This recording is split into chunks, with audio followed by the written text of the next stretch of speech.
নমস্কার সুপ্রিয় দর্শক, আজকে আমি আপনাদের দেখাবো খুব সহজ একটি পদ্ধতি যার মাধ্যমে গোলাপ গাছের কাটিং থেকে নতুন চারা তৈরি করা যায়। প্রথমে আমরা একটি সতেজ এবং স্বাস্থ্যবান গোলাপ গাছের ডাল নিয়ে নেব। ডালটি প্রায় 6 থেকে 8 ইঞ্চি লম্বা হলেই ভালো হয়। এবার ডালটির নিচের অংশটাকে একটু তেঁচড়া করে বা আড়াআড়িভাবে কেটে নেব। এতে খুব সহজে শিকড় বের হতে সাহায্য করে। এরপর আমরা একটি ছোট অ্যালোভেরা পাতা নিয়ে সেটাকে টুকরো করে নেব। এবার গোলাপের কাটিংয়ের নিচের কাটা অংশে অ্যালোভেরার জেল ভালোভাবে লাগিয়ে দেব। অ্যালোভেরা প্রাকৃতিকভাবে রুটিং হরমোনের মতো কাজ করে, ফলে খুব দ্রুত শিকড় গজাতে সাহায্য করে। এবার একটি টবের মধ্যে কোকোপিট বা নরম মাটি নিয়ে নিন। তারপর খুব সাবধানে গোলাপের ডালটিকে মাটির মধ্যে পুঁতে দিন। ডালটি বসানোর পরে ওপর থেকে হালকা করে জল স্প্রে করে দিন, যাতে মাটি একটু ভেজা থাকে। এরপর একটি প্লাস্টিকের গ্লাস অথবা পলিথিন দিয়ে কাটিংটিকে ঢেকে দিন। এতে ভিতরে আর্দ্রতা বজায় থাকবে এবং কাটিং দ্রুত বাড়তে সাহায্য করবে।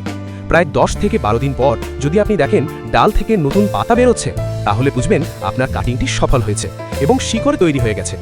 দেখলেন তো কত সহজে বাড়িতেই গোলাপ গাছের নতুন চারা তৈরি করা যায়।